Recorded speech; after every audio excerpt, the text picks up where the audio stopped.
What's going on, you guys? Thanks for tuning back into another video. Today is the part 2 of getting the car ready. We're here at Real Street Performance. See the big banner right there. Getting ready to do the oil change right now. This is going to be the first oil change on this setup. Now, we had the HPL break-in oil previously. Now we're actually going to switch over to their synthetic race, and this is specifically for ethanol-based fuels. So it prevents breakdown from the moisture that's attracted from that. So we have it up on the lift right now. We're going to be putting a fresh fresh oil filter as well. Checking over everything while we're down here as well, making sure everything is nice and tight. Although we're just doing a dyno pull today, we're not going racing this afternoon. It's still good to check over all the subframe bolts, the lug nuts, ball joints, axles, etc., etc. So yeah, we're gonna go ahead and start draining that right now, and yeah, get ready for the dyno session.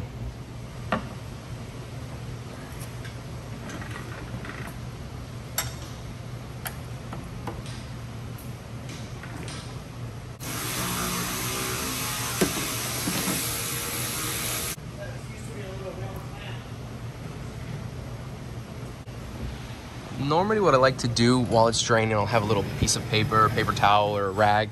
I'll put a little oil on there, make sure that there's no pieces of metal flying around or anything like that. Come on, let's zoom in on Jay. Hi, Jay. So we got some oil draining out. Very basic. Old oil filter. Everything's all wired up. We have the pressure sensor for the oil right there. Oil feeding to the cylinder head for the LSV tech. Well, that wiring came out really nice. All right, simple, regular oil filter. Normally I go with the OEM Honda, but this is what we had at the time being. I normally change it out every single time I change the oil, just to keep everything nice and fresh. And that'll happen every time it gets taken to an event or raced a couple times or driven on the street a little bit. So I'm gonna fill up a little bit with the HPL 2050 in here, just so I can already have some in the oil filter. Then I'll go ahead and set that up in there and top off the engine. It takes about 4.5 quarts from the factory. Obviously, we'll play that by ear, checking with the oil dipstick, and should be like any other B-Series. Filter's on, drain plug back on. This is just the OEM one for now. We'll end up doing a magnetic just to pair it off in the future. But that's ready to drop back down, top off with the oil. It already has some fuel in it, but we're gonna top it off a little bit more. We're doing the 117R, which is E85 with additives, 117 octane, really good stuff. You guys saw the flames last night. All right, so normally Shane does this part. Shane, if you're watching this, I wish you were here today, but I understand you're doing stuff. But just putting oil in it, obviously. Shane never uses a funnel. Gets it always spot on. Poor babe for it. That no funnel can. Yeah. So like I said, we're putting about 4.5, and we'll check with the dipstick and add accordingly. But normally 4.5 on this car has been spot on. Now, like I mentioned, this is the 2050. You want to check with your engine builder before you actually switch to a heavier oil, since the weight will kind of be based off of the clearances you have on the car. So if you have a stock clearance engine from the factory, especially a newer vehicle, you don't want to just put something heavy in it, because you're not going to get proper lubrication between the bearings. But that's a good idea just to check with your builder.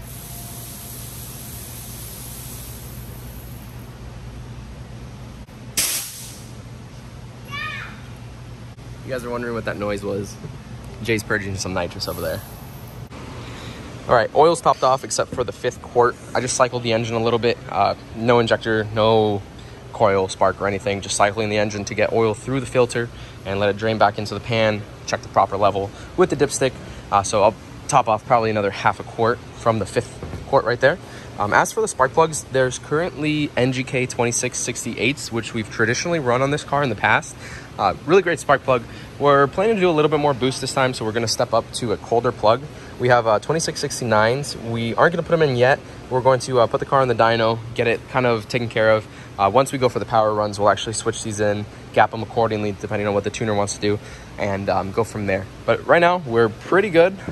Fluids are in. It's got fresh trans fluid, fresh water in the coolant system, all bled, oil in the crankcase, and all the wiring's done. So essentially just wait for the tuner now, and yeah, we can put this thing on the dyno. Gotta run to the dyno real quick. Before we strap La Fea on there's actually a pretty neat car on there at the moment. They're getting ready to strap up, so let's see how much power this thing puts down. Oh, I don't want them to do the pull without me.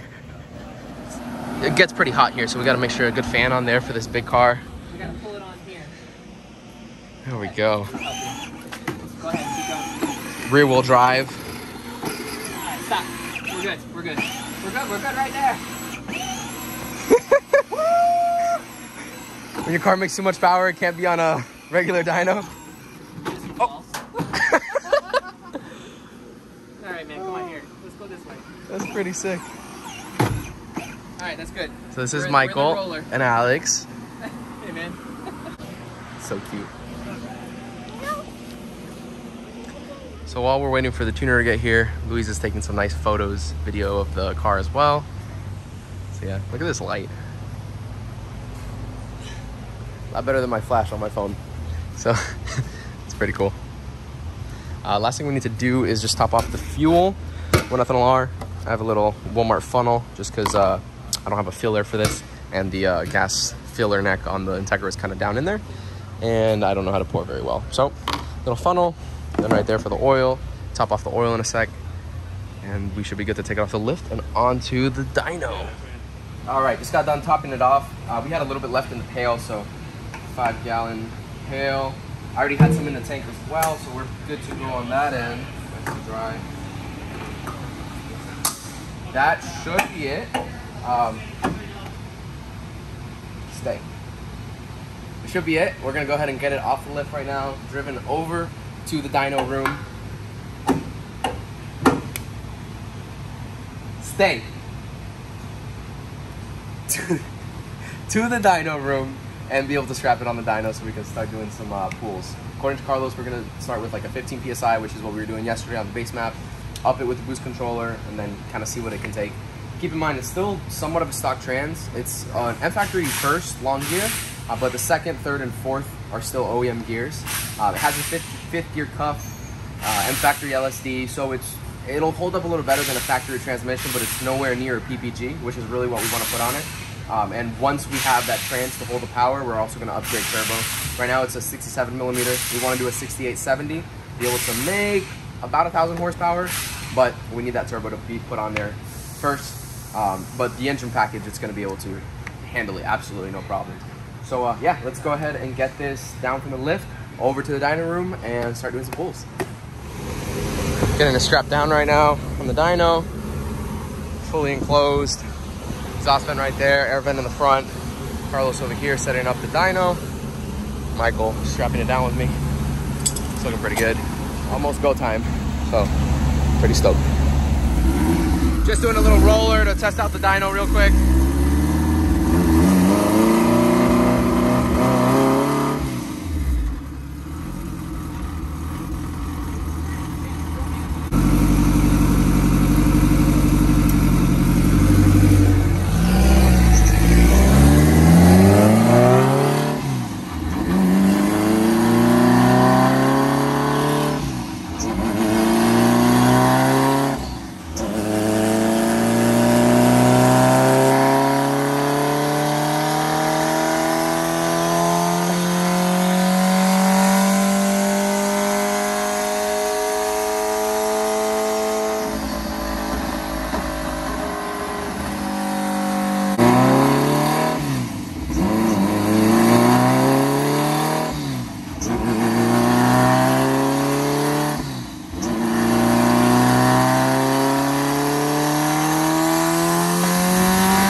So first pull, 530, pretty good. I think that's on wastegate.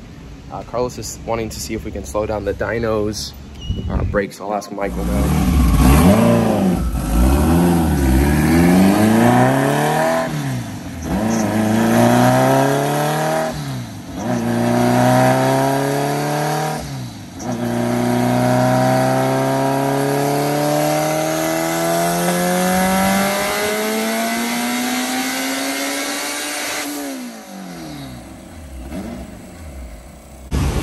Michael's checking tire pressure right now. Carlos is about to up the boost.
took that whole can last night, but the boost controller. He's talking about how much it uses the injector. The injector. Oh, you're talking about injector. Yeah. What? These are FIC 2150s, you said? Look at the graph. 2150s, yeah. So 2150s. You have a MagnaFlow 750. Yeah. Does it have a booster on it? A what? A booster pump? No, right? No, but What was the pressure? Fuel pressure at peak or as it came up? I'm interested to see what the fuel pressure was. fuel pressure dropping. You know what the problem is? Home scale, it didn't put a high flow fitting between the pump and the filter. It's got the regular fitting. Okay. I saw it yesterday, but Yeah, you texted me about So it. you think that it's losing pressure up No, top? it's not. The pump can't draw. Oh yeah. Can't draw it fast enough. Yeah. Okay. I'm gonna add a little bit, make it 100. We go home. How Okay. about you want to add some more fuel to the? We have a lot more fuel for him. No, I So- put a so whole it'll can last night. Oh, I have another can of. Yeah, what happens is with those pumps, Yeah. it has to be an ultra high flow fitting. Okay. It cannot be the standard. Like the fitting. PTFE thick one? It has to be an ultra high flow. Because the function, it's not going to be able to pull the fuel through it fast enough. Yeah. It's pulling more than it's pushing. It's Yeah. And it'll. pushing more than it's pulling. I can change that, right? Yeah. And It it'll, says switching the it'll cavitate air right now because it's not allowed to. Yeah. So, I get what you're saying. so it's dropping fuel pressure, but it's not. The car is that it's not sucking. Yeah. What boost was that at? 35. Yeah. 33 pounds? 34 pounds? 33.3. Nice.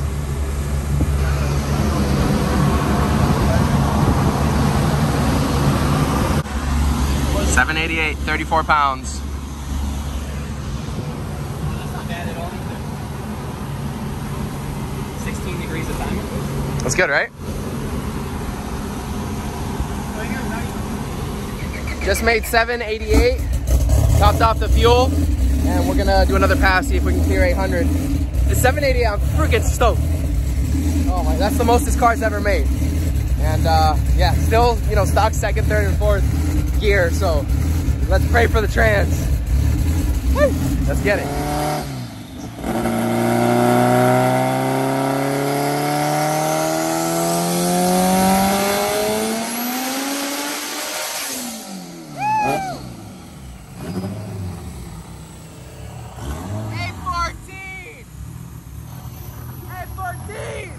I'm not sure what to do with my hands. Freaking sick. 814, guys. Holy crap.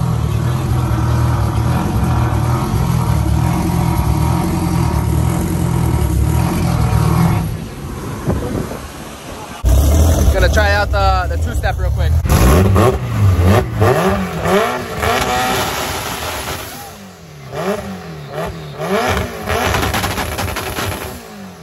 We're real happy with what was going on.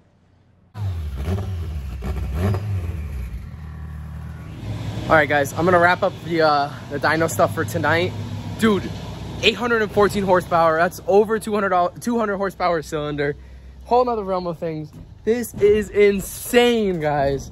I'm beyond happy right now. Like, I can't express how happy I am to just see the car back on the dyno, see the car back to running and whatnot, and the fact that it's healthy, super conservative on timing. It's got a good amount of boost in it, but the engine with all the fuel tech pressure sensors that we have, we're reading coolant pressure, cylinder head pressure, coolant pressure, fuel pressure, oil pressure. Everything was perfect. Everything's spot on.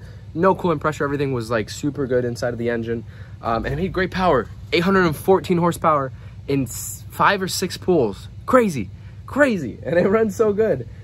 We have something big coming up in about a week. I'll release that once it happens, so you guys are gonna see what this is actually getting rushed for. We hit the deadline. We got to the dyno on Saturday. Huge thank you to Carlos, Oscar, and Alejandro for helping us these last couple days, getting the wiring to where it needs to be, getting the base map, getting the car looked over, making sure that everything was good to go.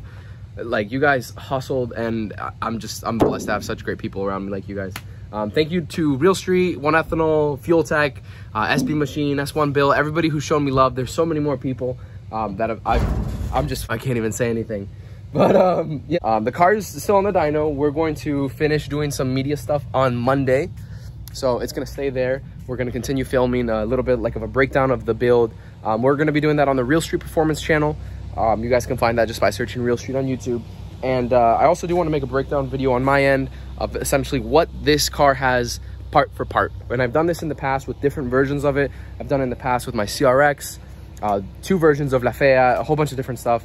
And you'll be able to see exactly what I have. No hidden stuff, all 100% from me to you, all truthful. But man, we did it, guys. We freaking did it. So here's the singular graph of the horsepower and torque. This was pool number 6, if I'm not mistaken, or 6 or 5, I keep on forgetting.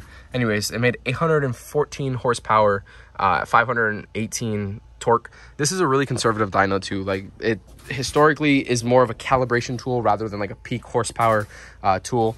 So this is more to dial in the car than see a big number. Other dynos will read higher. Given what we were looking at, we're wanting to say realistically it's probably around 850, high 800s. But let's just say the 816 or 814, like it says right there, makes really nice smooth power, crosses over right here for the torque. And I gotta tell you, like, that is insane right there. 1 ethanol out of the can, 117R. This thing is wild. It's almost close to the, like, maxed out on the duty cycle for the injectors. It's the 2150s FICs. But like I mentioned in the last video, it has the expandable portion of the harness, so I can just add 4 more injectors. And luckily the Skunk 2 manifold that we have has the areas that you can drill out on the back of the manifold and run 4 more injectors, so we can just do an 8 injector setup almost seamlessly just with the expansion harness and drilling out the manifold, and simple as that. I'm not going to do that yet just because the setup isn't going to support it, and by setup I mean the transmission. It's still GSR, long first and factory diff, stock 2nd, 3rd, and 4th gear. 5th gear cuff, so it holds a little more power than an OEM transmission will, but it's still subject to those gears giving out potentially, even at this power. If I start hooking and taking it to the track often, it's not going to last super long. So we're going to leave it as it is for now. Like I said, next week we have some stuff coming up, so I'm going to be showing you guys that once it does, and it's at a super fun spot right now. Obviously, I'll get some sticky tires, get an alignment, and finish a few things for safety. Right now, it's just got an OEM seat in it. I have an aftermarket Sparco seat for my boy Hans, but I need to get a seat bracket for it. Right now, it's just got a passenger seat out of the daily, so I need to get harnesses, proper seats. If I'm taking it to the track, I know it's going to trap much higher than it did last time, so we're going to have to put on a parachute at the very least. Maybe do something for aero so that the rear end doesn't lift upon pulling the parachute. And yeah, you know, just little stuff here and there. But it's freaking crazy, guys. We did it. It was a time crunch.